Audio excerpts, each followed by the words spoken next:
সমর্থকদের চোখে এখনো লেগে আছে রোনান সুলিভানের দুই গোল, ফ্রি কিক আর হেডে দেয়া গোল দুইটি কি আর ভোলা যায়? ডেকলান সুলিভান সাইড বেঞ্চে বসেই ম্যাচটি দেখেছেন। বাকি দুই ভাই কুইন আর ক্যাভান সুলিভান ছিলেন দূরদেশ যুক্তরাষ্ট্রে। সেখান থেকেই খবর রেখেছেন রোনানের দুই গোল নিয়ে তারা উৎসবে মেতেছেন।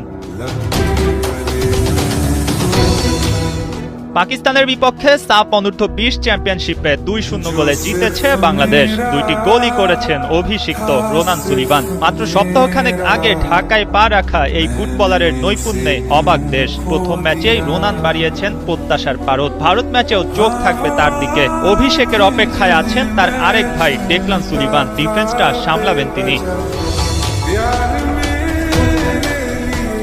যুক্তরাষ্ট্রে বসে রোনানের গোল দেখেছেন কুইন আর ক্যাভান সুলিভান। নিজেদের ইনস্টাগ্রাম স্টোরিতে শুধু ওই গোলের ছবি। ভাই খেলছে লাল সবুজের জার্সিতে। কুইন ক্যাভান নিশ্চয়ই সময়টা আলাদা করে রেখেছিলেন। বাংলাদেশের জার্সিতে হয়তো খেলা হবে না, তবে ম্যাচটা উপভোগ করেছেন দারুণভাবে। রোনান, ডেকলান, ক্যাভান, কুইন চার ভাই। বাংলাদেশের নানা বাড়ি হওয়ার সুবাদে রোনান আর ডেকলান লাল সবুজের জার্সি গায়ে জড়িয়েছেন। ক্যাভান আর কুইনের জন্য চেষ্টা চলছিল তারাও খেলতে চান কিনা বাংলাদেশের হয়ে, কিন্তু যুক্তরাষ্ট্রে নিজেদের অবস্থান অনেকটা পাকা করে ফেলেছেন দুজন।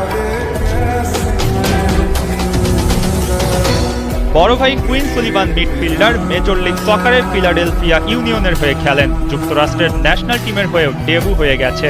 ও দেশ থেকে আর তার আসার সম্ভাবনা নেই বললেই চলে। ক্যাভানের ক্ষেত্রেও ভিন্ন কিছু না, তিনিও খেলে থাকেন মিডফিল্ডে। বড় ভাইয়ের মতোই ফিলাডেলফিয়া ইউনিয়নে মাত্র 14 বছর বয়সে অভিষেক হয়ে গেছে তার। এমনকি 18 বছর বয়স হলে তিনি ইংলিশ ক্লাব ম্যানচেস্টার সিটিতে পাড়ি জমাবেন এমন এক চুক্তিও হয়ে গেছে। এখন তার বয়স 16, কিন্তু বাকি দুই ভাই বেছে নিয়েছেন বাংলাদেশের লাল সবুজ জার্সিটাকে।